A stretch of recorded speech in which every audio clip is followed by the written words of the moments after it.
In the 41st millennium, light itself dies screaming. Across a million worlds, the Imperium of man clings to life through faith, ignorance, and the cold steel of endless war. But even faith has limits.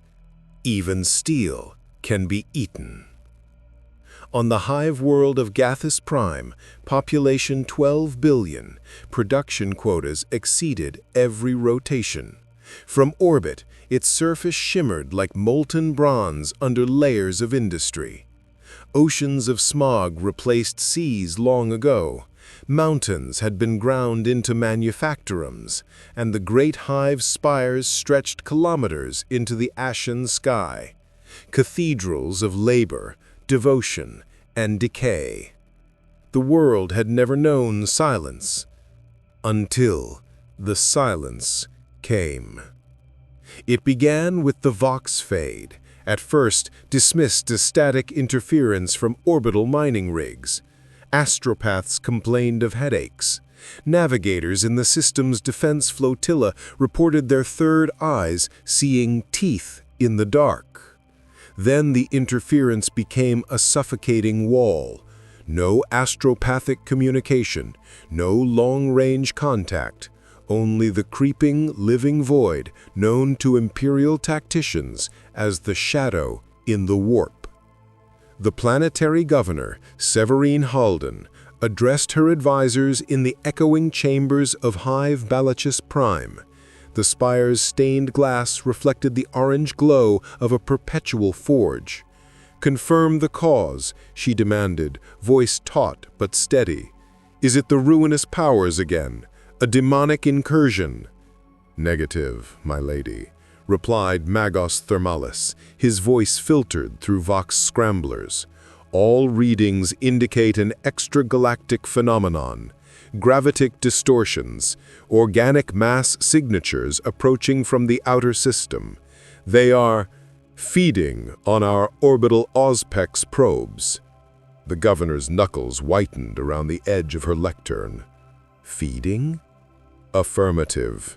Probes are being dissolved on molecular contact, biomatter consumption at the atomic scale."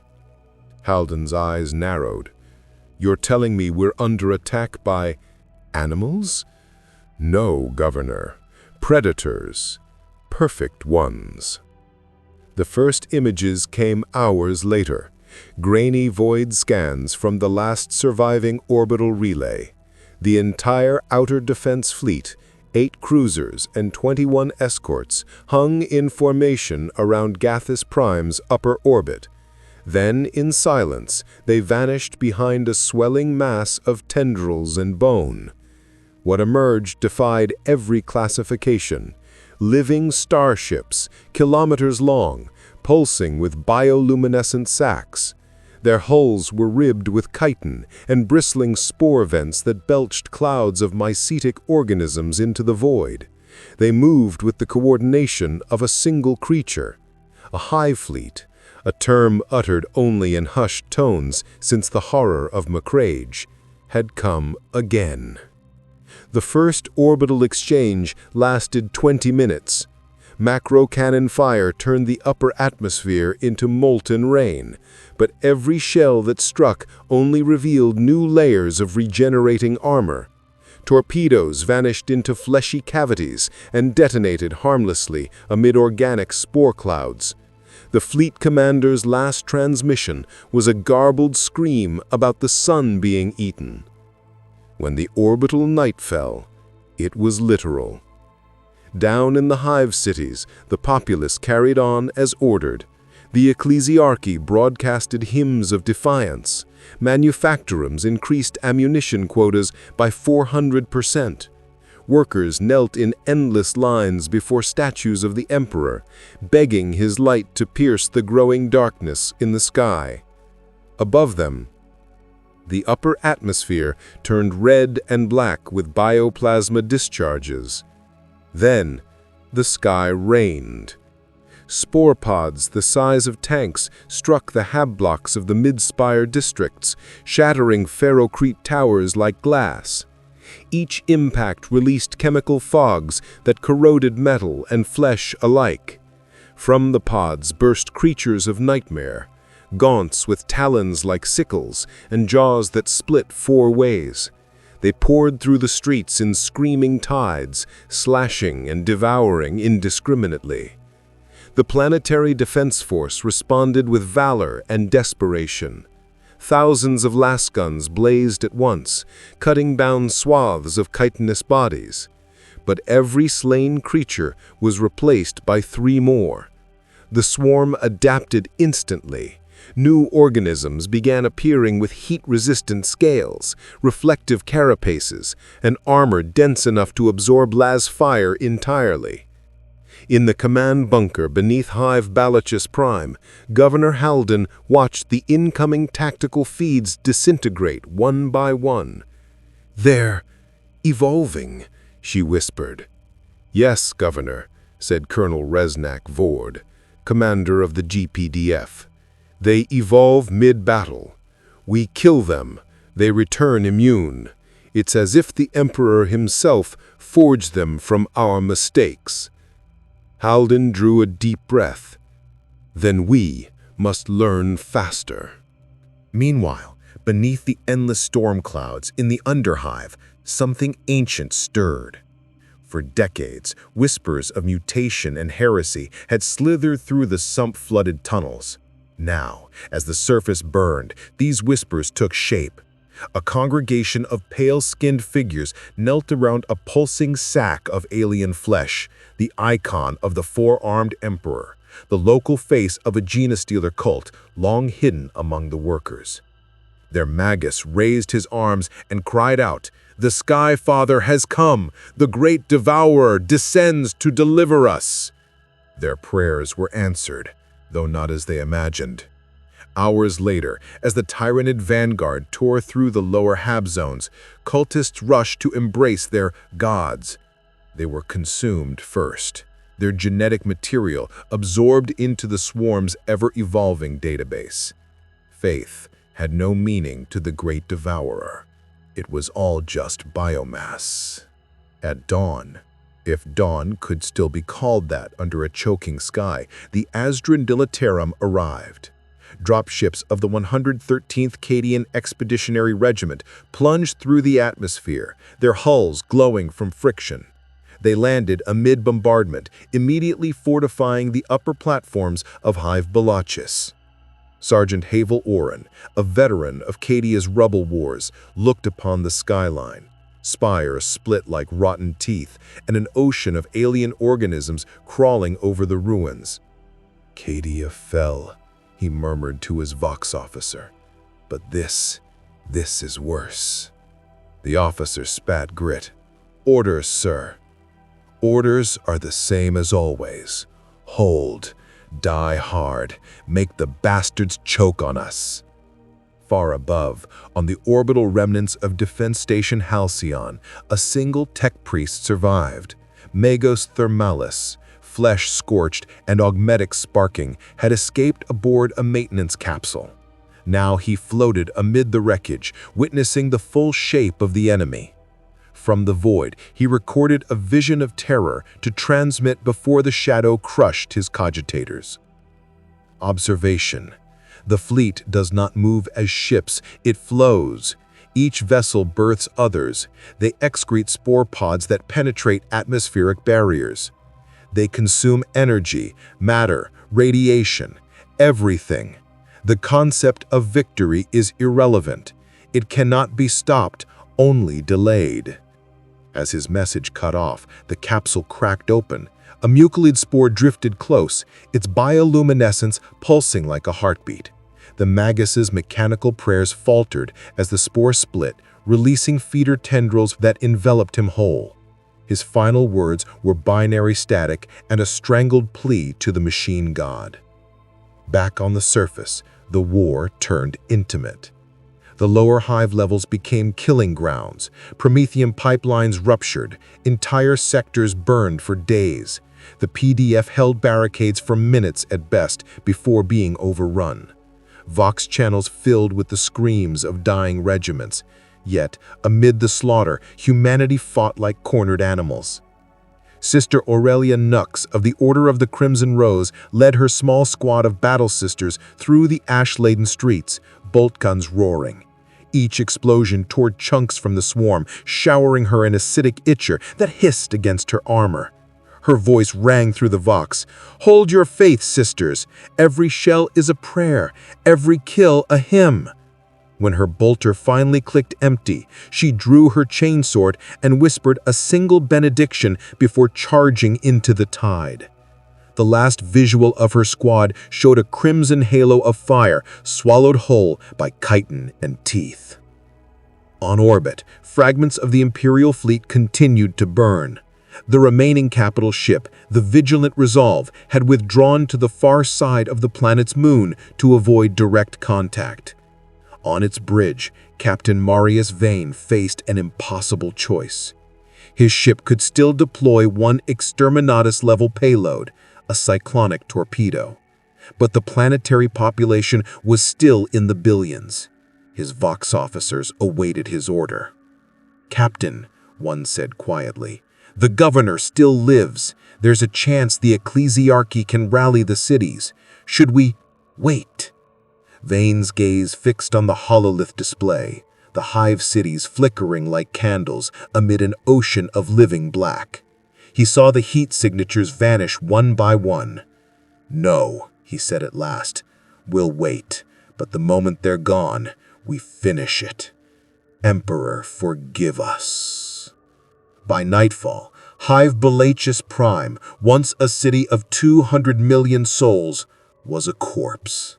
The Tyranids had established biopools at the city's core, converting buildings into organic digestion vats. From these grew larger forms, carnifexes, terravigons, and towering synapse nodes that pulsed with psychic light. Above the storm clouds above, the sky glowed with veins of energy linking the surface to orbit, the synaptic web expanding. Inside her fortified command tower, Governor Halden recorded her final address to the Imperium. "This is Governor Halden of Gaethus Prime. Our orbital defenses are gone. The enemy is endless, intelligent, and growing. I do not know if this message will reach the Segmentum Command, but know this: the Emperor's light still burns here. We will not yield. If our world must die, let it die screaming." She turned off the recorder and looked out at her burning planet. The clouds writhed like living things, and something vast moved within them. A shape the size of a mountain, one of the Hive fleet's feeder organisms, descended, its mouth a living hurricane. The spire trembled, the shadow deepened. For the first time in her life, Severine Halden prayed not for salvation, but for oblivion. From far above, within the Gestalt consciousness of the Hive Mind, a new awareness stirred. Billions of organisms moved as one. Every death, every adaptation, every feeding cycle transmitted instantaneously through the psychic sea. The planet was catalogued, its defenses understood, its weaknesses memorized. Soon the fleet would descend in full. And deep within that unfathomable intelligence, something ancient and cold observed the humans' resistance, not with malice, but curiosity. The swarm had consumed 1,000 species, yet this one fought harder than most. Inefficient, emotional, irrational, but interesting. For the Hive Mind, interest was hunger's twin. If you crave stories of cosmic collisions and impossible heroes, smash that subscribe button. The Emperor protects those who bear witness to the dark millennium. The shadow had only just fallen. The feast had only begun. The storm front that followed the first landings rolled across the equator like a physical wall. It was not weather, it was biology. Spore clouds miles thick replaced the upper winds, carrying microscopic feeders that ate oxygen and replaced it with metabolic toxins. Within hours, the planetary climate began to shift. Temperature rising, humidity spiking, the very atmosphere rewritten for alien respiration. In the command bunker beneath Hive Mind, Governor Halden's advisors updated holofeeds that flickered constantly as interference grew. Colonel Riznak Vord leaned over the table, jaw set. Reports from Hive Kesra, Eastern Continent, entire PDF regiments gone. The swarm covers 30 clicks of terrain and moves faster than our auspex can map. Then we hold the hives that still breathe, Holden said. Her tone was iron over fatigue. Signal the 113th Cadians. Tell the Emperor still owns this world. The Vox officer hesitated. Ma'am, Vox traffic's failing. The static, it screams.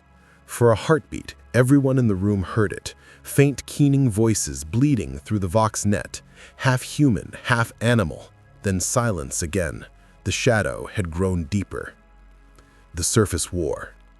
The Cadians entrenched along Hive Mind western approach, where the hive's foundations broke into slagged plains littered with half-ruined manufactorums. Every tower, every street became a redoubt. Basilisks thundered day and night, turning no man's land into lakes of molten glass. Valkyries screamed overhead, their rocket pods burning out swarms that crested the horizon. At first, they held. The Tyranids came in predictable waves, Harmagants, Hormagants, and Gargoyles, slaughtered by the thousands. Sergeant Havel Oren led from the firing lines, his voice raw from shouting orders. Keep your spacing, target the synapse beasts, for Cadia! But predictability was illusion. Every battle reshaped the swarm. The next assault came with thicker carapaces, new claw morphologies, even altered tactics. Gaunts flanked, burrowed beneath walls, used the corpses of their kin as ramparts. When the basilisks found range, bioartillery answered. Spore cysts lobbed from the horizon that detonated in storms of acid. A single shell landed near Oren's command post, melting men into slurry. His armor smoked where droplets hit, but he fought on, cursing and firing until his lasgun's power pack boiled dry. Sir, they're adapting faster than our data scribes can chart. Then shoot faster, Oren spat. Let the Emperor sort the evolution. The sky burns. Overhead, the void battle disintegrated completely. The Vigilant Resolve, last ship of the fleet, had launched her remaining bombers in desperate strafing runs. They pierced atmosphere, trailing contrails like bleeding veins. Every squadron was intercepted within minutes by winged predators, Herodins and Hive Crones, whose screeches cracked cockpit glass. Pilots died screaming as their craft were torn apart mid-air, raining fire across the hive spires. Captain Marin's Vane stood on his bridge, watching through forward pictoscreens as the bioships began descending into low orbit, tendrils stretching toward the surface. They're anchoring, he realized, feeding directly. Orders, Captain? Asked his helmsman. Charge the main plasma coils. If they want to feed, let them choke on the sun. The Vigilant Resolve lurched, venting energy directly into the atmosphere. A spear of plasma lanced down, ripping through the clouds to strike a cluster of feeder tendrils. The blast burned half the sky, and for the first time, the swarm recoiled. For seconds, hope flickered. Then, the tendrils writhed, divided, and regrew. Vane exhaled. They learn faster than gods. In the underhive, beneath the surface, the genestealer cults reveled in apocalypse. Their magus, robed in tattered violet, led processions through the flooded tunnels. Children of the Sky Father, the hour of union is at hand. Shed your human flesh, embrace the truth of the four arms. But the truth came gnashing. Brood brothers who rose to greet the new gods found themselves torn apart by ripper swarms, blind, mouth-filled worms that moved like liquid hunger. The magus tried to command them with psychic hymns learned from his alien ancestors, but the will behind the swarm was not paternal. It was consumption incarnate. When the rippers reached him, his last vision was a colossal shadow descending through the sealing rock, a Trigon Prime, drilling through stone and metal to expand the digestion pools. His cult was absorbed within minutes, their DNA recycled into fresh biomass. Their rebellion ended as nourishment. High above the battle, the true intelligence of the invasion took form. Within a biovessel's cavernous womb, the hive tyrant known to the Imperium as Specimen Lambda-7 emerged. It was a monarch of killing, four-armed and crowned in psychic fire. Around it floated lesser synapse organisms, zoanthropes, their brains glowing like miniature suns. Through them, the tyrant tasted the world below. Heat signatures, pheromones, the pulse of 1,000,000,000 hearts. Its mind merged with the gestalt of the hive mind. There were no words, only directives. Consume, assimilate, adapt. Through countless eyes, it saw the Imperial defenders, understood their weapons, their patterns, their stubborn defiance. The tyrant focused, and an idea, alien and perfect, coalesced. They learn. Therefore, they are worth learning from. It extended its psychic presence downward, brushing the minds of humans on the battlefield. Thousands died instantly, their skulls ruptured by telepathic pressure. Others felt only whispers, alien thoughts invading dreams. You are food. You are data. You are nothing. In Hive Belich's Cathedral of the Martyr's Heart, the ecclesiarchy refused surrender. Preacher Calum Drust climbed the pulpit as bombardments shook the world, vox amplifiers echoing his booming voice across the hive. Brothers and sisters, the enemy feasts upon fear. Give them faith instead. The Emperor watches. Make your deaths holy. Civilians, tens of thousands, took up arms. Pilgrims marched with makeshift weapons, chanting litanies that drowned out the shrieks of the swarm. They clogged the lower gates, bodies stacked 3 deep behind walls of sandbags. When the Tyranids came, the defenders met them with promethium and prayer. The battle became a furnace. Flamers turned streets into rivers of fire. The swarm hesitated, not from fear, but calculation. They had not encountered such concentrated heat on this world yet. Within moments, pyrovores began birthing in the distance, adapting to flame with counterfire. As the temperature climbed, human lungs filled with soot and blood, but they did not yield. Governor Halden listened to the cathedral transmissions, tears cutting clean lines through the ash on her face. "If we live through this," she whispered, "we canonize every one of them." Colonel Vord said nothing. He simply reloaded his sidearm. Across the equatorial manufacturums, the Adeptus Mechanicus unleashed their forbidden relics. Titans would take days to awaken, but the Skitarii legions already marched, augmented soldiers whose flesh had been mostly replaced by steel. Magos Dominus Thermalus was gone, but his forged kinsman carried his wrath. In the field known as the Iron Plateau, they deployed an ancient weapon, the Arc Mechanicus Orbital Lance, a weapon designed to pierce starship armor. It had never been fired within atmosphere. When its plasma capacitors reached charge, reality itself seemed to bend. A column of blinding light erupted, vaporizing 10 square kilometers of terrain and 1,000 Tyranids. The survivors did not retreat. They simply changed shape. Skitarii data links recorded new bioforms approaching, zoanthropes projecting energy shields, Hiveguard with armor dense enough to deflect plasma. The next blast was absorbed, its energy diffused across living latticework. "Impossible," the Magos in command stammered.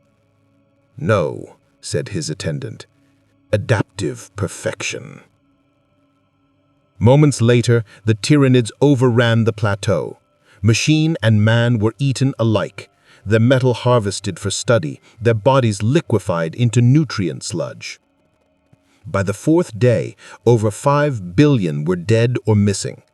Hive Kesra fell entirely, its remaining population used to seed digestion pools that could be seen from orbit as vast red seas.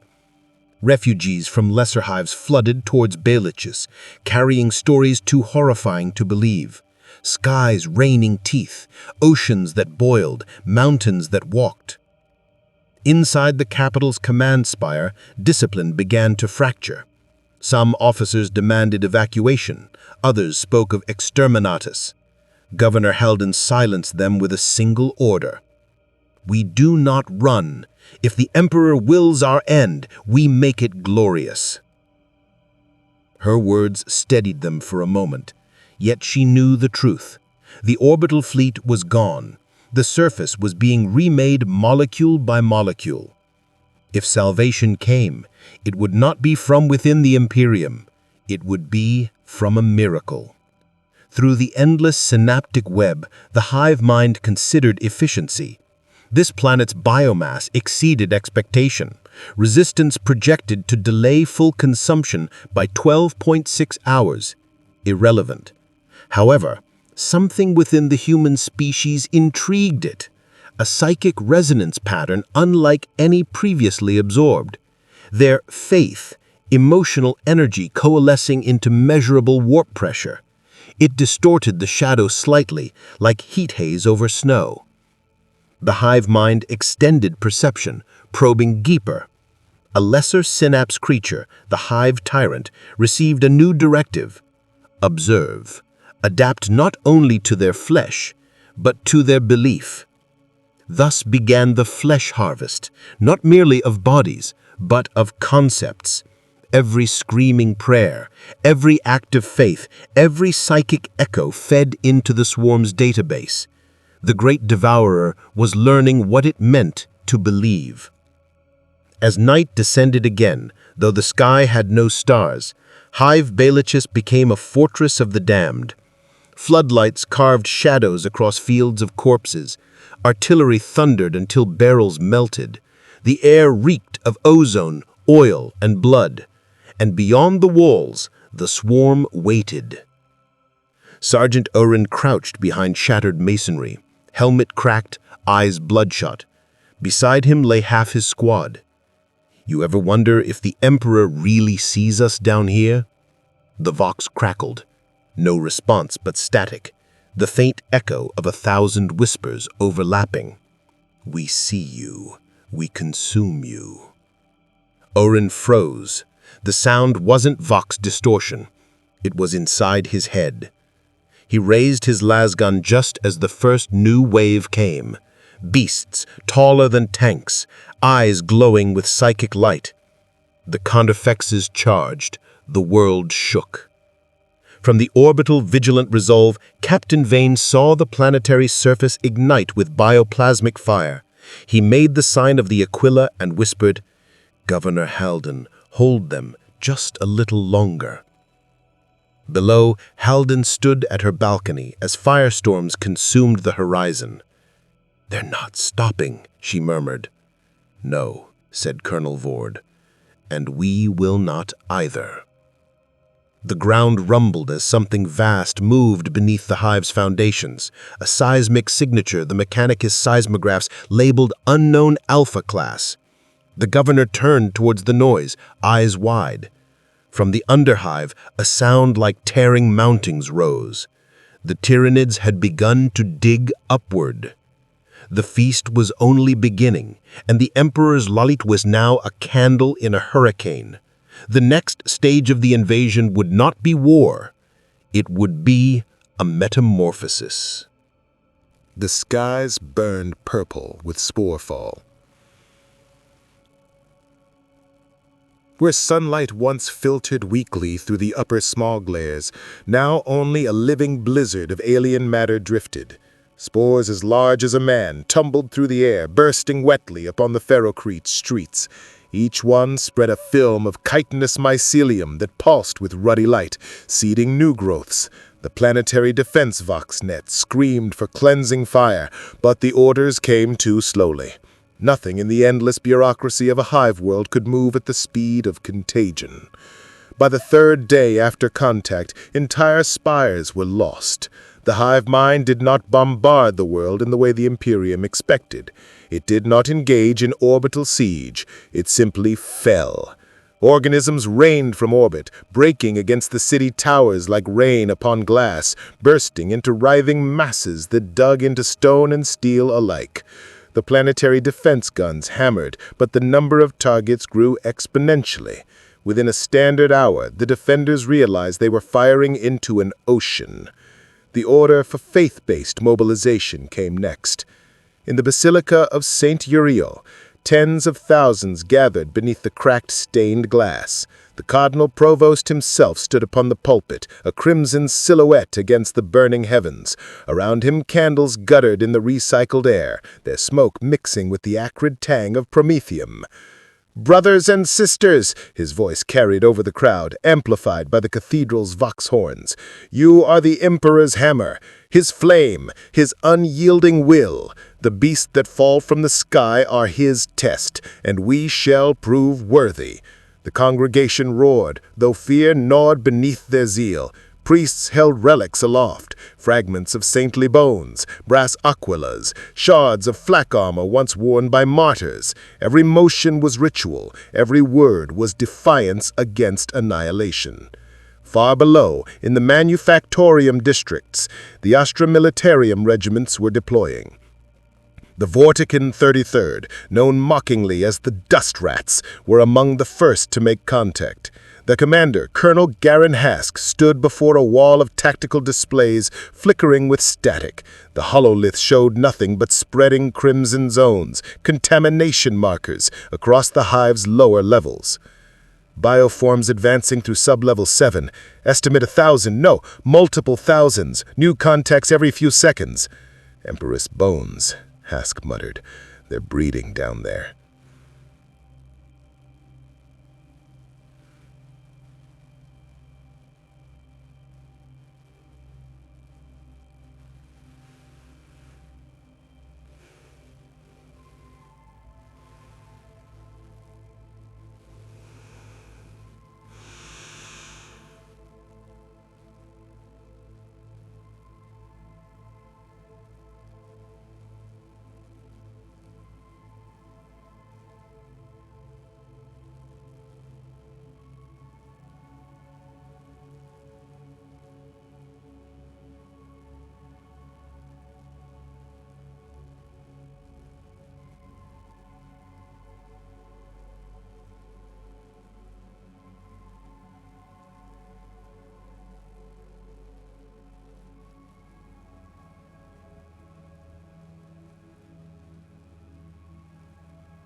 Deep within the planet's atmosphere, the hive mind observed. Through the eyes of its synapse creatures, it saw everything. The flicker of human faith, the shimmer of lasfire, the heat bloom of orbital engines. To the swarm, the humans were not individuals, they were texture, color, density, movement. Their patterns were predictable, delicious in their futility. Yet within that mass of noise, something caught the hive mind's attention, a concentration of psychic resonance. An inquisitor, a mind wrapped in arrogance, touched by the immaterium. The hive mind extended a fraction of itself toward that flame. Curiosity, hunger, purpose. It would consume the psyker first. By the seventh day, the hive world was unrecognizable. The once towering spires now sagged beneath alien overgrowth. Fungal towers sprouted where hab blocks had been. The air shimmered with organic motes, each one a microscopic drone. The planetary oceans turned green-black as feeder tendrils reached the depths. The Astra Militarum held only a handful of bastions, fortified kill zones surrounded by oceans of chitin. Colonel Hask's command bunker had become a tomb of noise and desperation. "Where are the reinforcements?" demanded a Vox trooper. "Segmentum Command promised." "No reinforcements are coming," Hask growled. "This world's shadow makes warp travel impossible. We're on our own." He turned to his map display. "Then we make them choke on us." The order was given for Operation Saint's Pyre. Every manufactorum that still functioned was turned into a weapon. Promethium lines rerouted, reactor cores overloaded, flak towers converted into flame projectors. The world itself would burn before it was devoured. Sermons blared from every loudspeaker. "The Emperor's light shall burn the Xenos.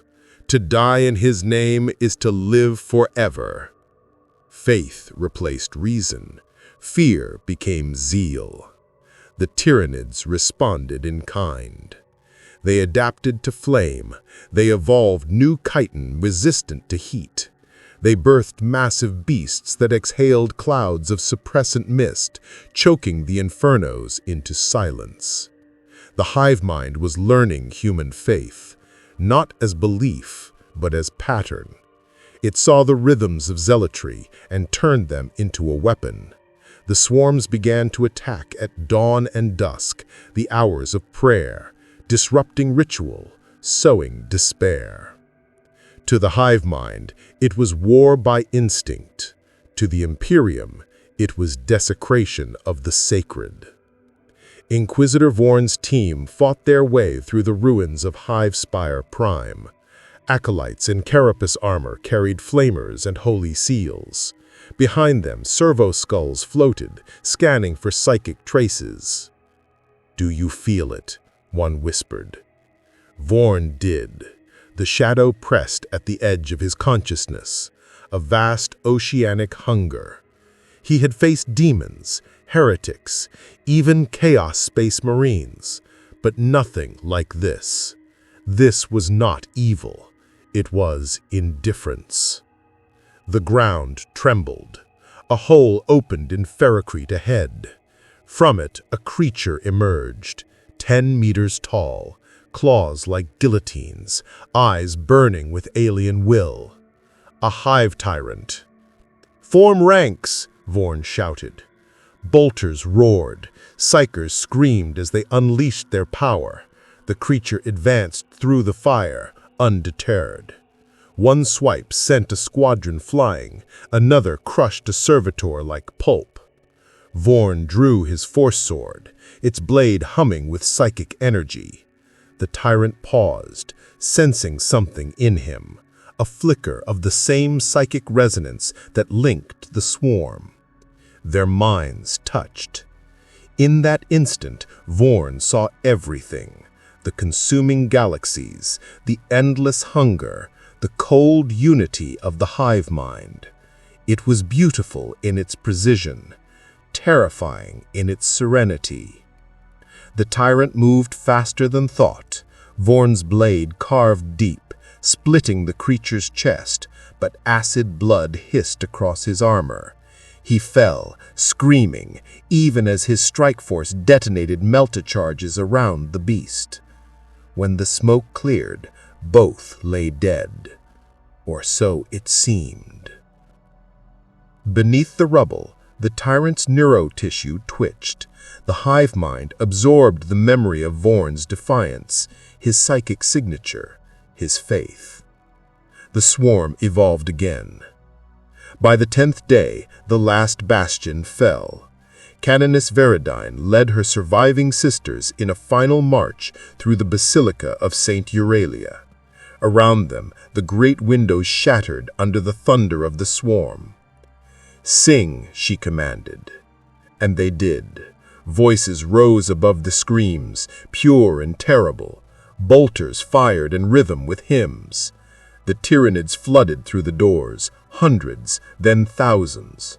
When the last sister fell, the canoness detonated her plasma charges.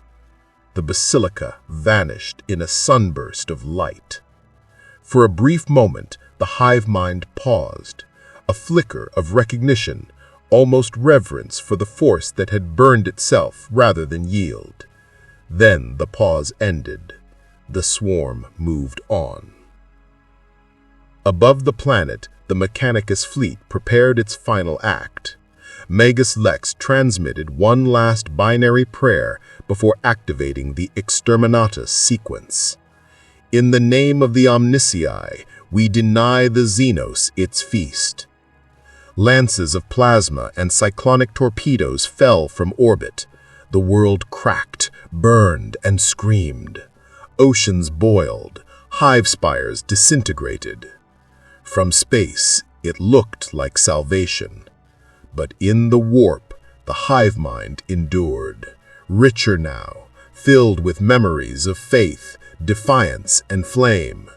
The death of one world was nourishment for the next. The void above the dying world shimmered with unnatural light. Where once had been the shadow of the High Fleet, now only scattered wreckage and drifting husks remained, or so the Mechanicus augurs believed. But within the dead silence of the upper atmosphere, something stirred. A pulse, faint, psychic, rhythmic. The hive mind's will did not fade with the planet's destruction. It had burrowed deep beneath the crust, hidden within the biomass it had already consumed, shielding fragments of itself from the final bombardment. Inquisitor Cale Vorn's body lay broken amid the ruins of Hive Spire Prime. Yet within the web of neural tendrils threading the planet's core, a new synapse node began to form, mimicking his psychic signature. The hive mind had learned from him. It understood his words, his methods, even the structure of his faith, and it intended to use them. 3 days after Exterminatus was declared successful, the orbiting Mechanicus flagship, Omniscius Grace, detected movement in the ash clouds. The Sensorium tech priests chanted the litanies of clarification, recalibrating the Auspex arrays. "Impossible," muttered Magos Vex. "The surface life index should be 0. "Magos," came the voice of a junior adept, tremulous and thin. "Readings indicate biomass reconstitution, estimated 35% planetary coverage, and increasing." Vex's augmetic eyes widened, servos whining. 35%. That is impossible after full sterilization? The Vox crackled, static. Then a voice, faint, distorted, alien in cadence, but alien in tone. "You burned us, yet we remain. You taught us faith. Every Vox operator in the control spire convulsed. Blood streamed from their noses. Systems overloaded. One by one, their brains shut down as the psychic feedback ripped through the ship's machine spirit. Magos Vex watched, towerless, as his crew died at their stations. The voice continued. "You worship the machine. We become it." Then the Vox cut. When he looked out the viewport, the Magos saw movement upon the scorched planet. Titanic shapes rising from molten plains, carapaces glinting with metallic luster. The Tyranids had integrated Mechanicus technology. The Hive Mind's adaptation was not random. Through Vorn's stolen memories and the remains of the world's data networks, it understood what the Imperium prized: faith, structure, sacrifice. It had no gods, but it now grasped how belief could unify chaos. It began shaping organisms patterned after the humans it had devoured. Bipedal, robed, faces sculpted to mimic priestly visages, but formed of chitin and bone. These new creatures walked among the reborn swarms, their voices echoing like sermons, a chorus of devotion to the devourer. To the Hive Mind, faith was no longer foreign. It was a tool. Meanwhile, far beyond the system, Imperial authorities received the Mechanicus final transmission, Exterminatus complete. The file was archived, the planet marked as cleansed. No reinforcements were sent. But across the segmentum solar, psychic disturbances began to ripple through the warp. Astropaths screamed in their sleep. Dreams of a singing hive spread like infection. On a dozen nearby worlds, dormant gene-stealer cults awoke simultaneously, their patriarchs convulsing as if hearing a divine summons. The Tyranid consciousness was expanding, reaching through the immaterium, bridging the gap between its physical spawn and the cults it had planted long before. On the planet itself, the air was no longer air, it was soup. A chemical haze filled with drifting spores and nanoscopic fibers. Every breath was death, yet something resembled civilization. The remains of hive towers had been reshaped into organic fortresses. Where statues of the emperor once stood, now grew colossal Tyranid effigies mimicking his pose, mockeries in bone and sinew. A parody of worship. From orbit, the planet no longer looked green or gray. It glowed golden. The Hive Mind had repurposed the world's reactors to feed itself. It now radiated enough energy to blind Imperial Auspex arrays. And deep within the largest spire, the mimic voice of Inquisitor Vorn spoke once more. Through the mouth of a hybrid creature whose head was half chitin, half human skull. You believed faith made you eternal. Now faith feeds eternity. Elsewhere in the sector, Imperial Command finally took notice of the spreading anomalies. Vox traffic from neighboring worlds carried whispers of disappearing ships and silent colonies. The Adeptus Administratum, ever methodical, compiled reports over months. By the time the Inquisition dispatched another team, the phenomenon had spread to 5 systems. Inquisitor Lyra Voss, Vorn's former student, led the response. Her ship, Sanctity of Purpose, translated from the warp at the edge of the ruined system and immediately detected signals emanating from the supposedly dead world. "Holy Throne!" her navigator breathed. "That world is alive!" "You mean the Hive Mind survived Exterminatus?" Voss frowned. "Alive? You mean the Hive Mind survived Exterminatus?" "Not just survived. The tech priest beside her said, "It's transmitting on Imperial Vox frequencies." Voss stared at the holo display. The signal was a repeating message, endlessly looping in binary and low Gothic. Faith is the flesh. Flesh is the Emperor. The Emperor is the swarm. Her blood ran cold. "Prepare landing teams," she said. "If this is heresy, we'll burn it. If it's worse, we'll learn what killed my master." The descent was a nightmare. The planet's atmosphere boiled around the dropships. Bioelectric storms lashed their hulls. The surface below shifted and pulsed like a living thing. When they landed, the ground flexed beneath their boots. Everywhere they looked, organic machinery hummed. Bone conduits running where power lines once had. Fluid-filled bulbs glowing where street lamps used to stand. "Saints preserve us," muttered a guardsman. "It's beautiful." Voss silenced him with a gesture. She could feel the psychic hum in her skull, a chorus of whispers, all repeating her own thoughts a heartbeat after she had them. The Hive Mind was listening.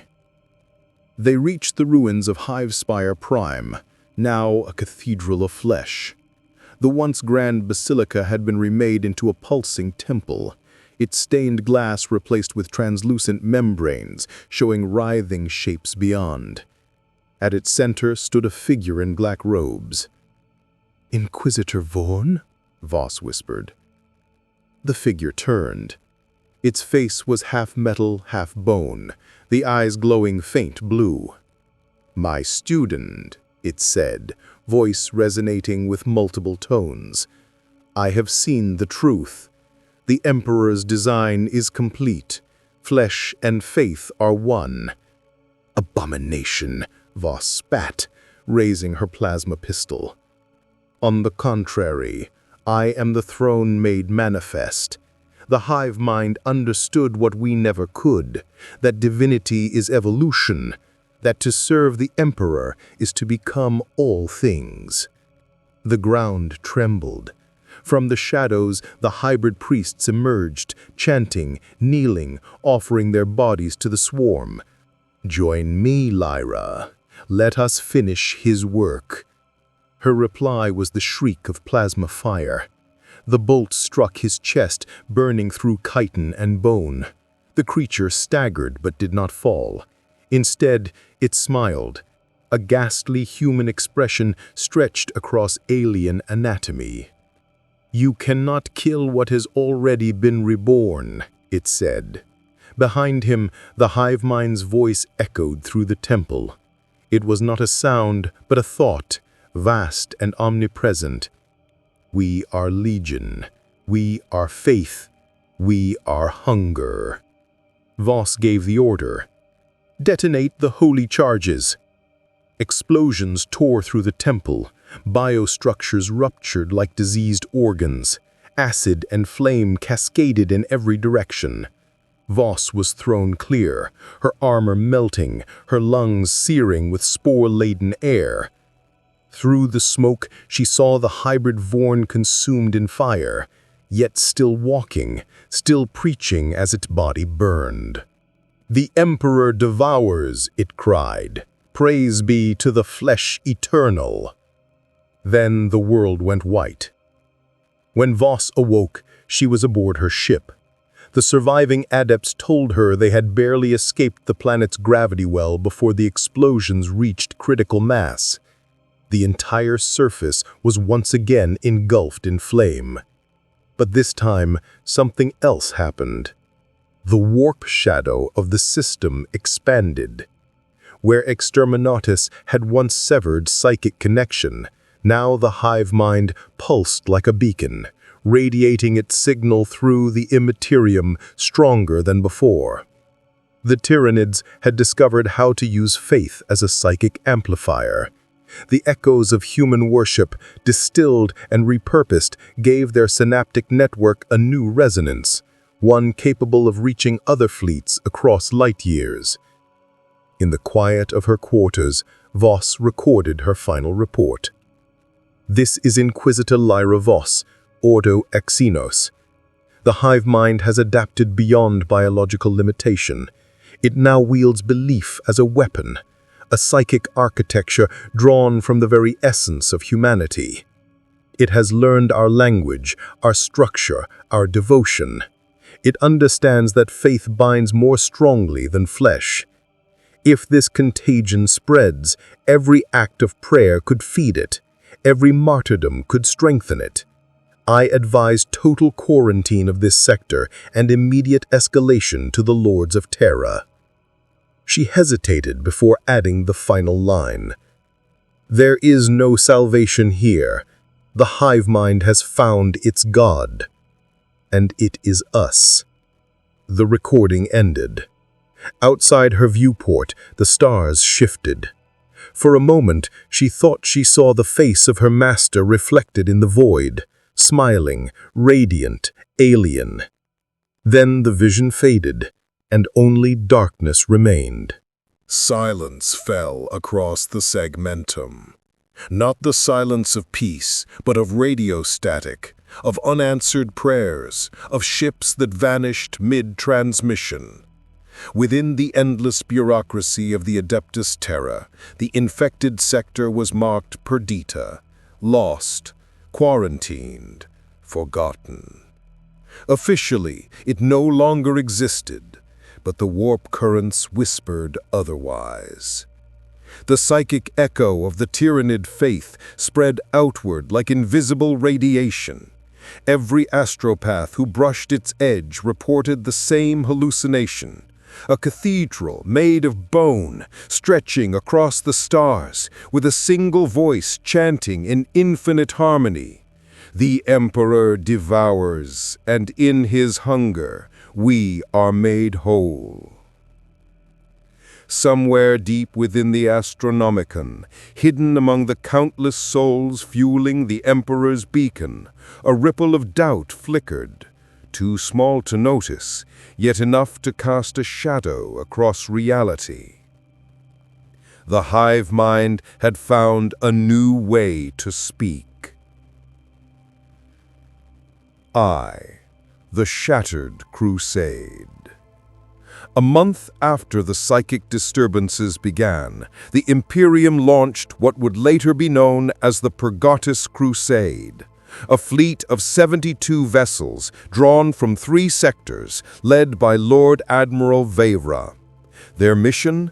Confirm the eradication of the Hive World, destroy any residual Xenos, and reclaim the system in the Emperor's name.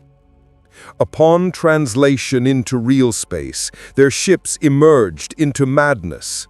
The void was thick with organic debris, but not lifeless. Chitinous growths clung to the hulls of derelict vessels, pulsating like tumorous. When the Crusade's augurs probed the surface, they discovered the impossible. A second biosphere, expanding outward in concentric rings of biomass, forming what looked like a planetary halo. Magos Biologus reports were clear. The planet is giving birth to something. The surface is no longer fixed. It's reorganizing itself, generating new matter. We are witnessing a planetary-level organism. Admiral Veyra's lips tightened. Then we burn it again. But the Hive Mind had learned from the first exterminatus. It knew how humanity thought, prayed, and fought. The moment the crusade began its orbital bombardment, the void screamed. Spore tendrils erupted from the planet, kilometers thick, impaling ships like hooks. Living projectiles, Tyranid organisms adapted for void combat, launched from the biomass clouds. They were shaped like torpedoes, but when they struck, they grew, embedding into hulls and spreading. Within minutes, the proud fleet became a field of hissing biometal amalgams. A single transmission escaped the chaos. This is Vera to all Imperial forces. The void burns. They are inside the hull. Emperor, forgive us. They...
On Mars, the Magi debated the implications in secret conclave.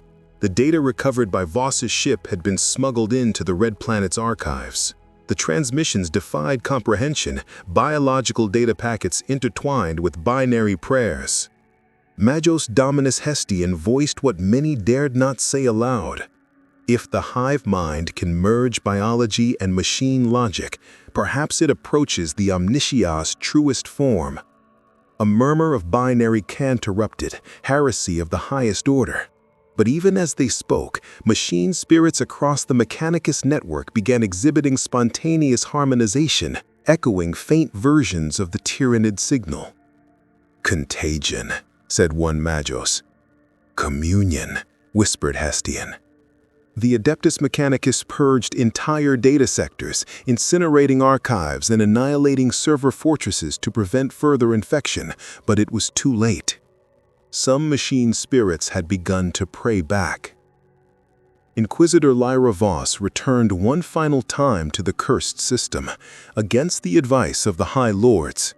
She believed that if she could sever the Hive Mind's central synapse node, the false cathedral, the psychic contagion might die with it. Her ship, Sanctity of Purpose, translated into orbit surrounded by drifting wreckage. The Tyranid planet hung below, pulsing like a golden heart. "Prepare the cyclonic torpedoes," she ordered. "We fire directly into the basilica." But before the order could be executed, her ship's Vox systems activated, unbidden. "Lyra," said a voice she knew, "you cannot destroy me. You are part of me."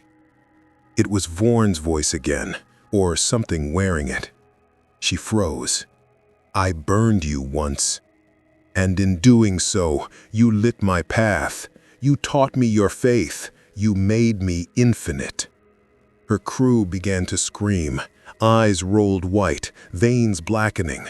The machine spirits of the ship howled as the Hive Mind poured through their circuits. Voss staggered to the command pulpit, raising her rosette. "In the name of the Emperor." "You speak his name, and he hears me."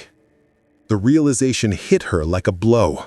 The Hive Mind wasn't defying the Emperor's psychic presence, it was using it. The Emperor's own beacon, the Astronomicon, was amplifying the Hive Mind's faith resonance. "Sainted throne," she whispered.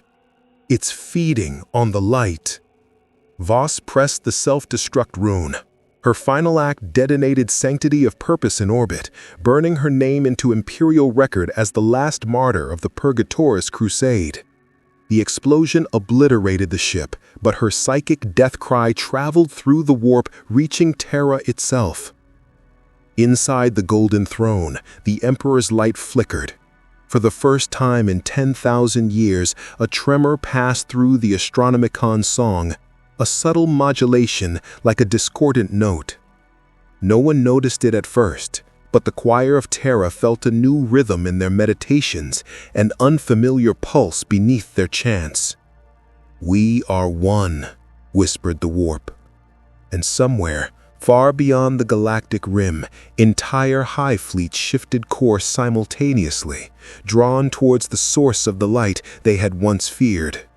The Devourer was coming home. A century later, a rogue explorator fleet rediscovered the system once called Narthus Prime. The planet was gone. In its place floated a structure of impossible scale, a web of organic latticework orbiting an artificial core. Its surface shimmered with both mechanical and biological patterns, and in the void around it drifted derelict Imperial ships fused with Tyranid growths. An Auspex drone captured one final image before contact was lost. A cathedral made of bone and steel, crowned by a statue that was neither human nor alien, a fusion of the Emperor's visage and a Tyranid queen's crown. Beneath it, glowed words in both High Gothic and Tyranid pheromone script. "The flesh is faith. The faith is all." The explorator fleet never returned.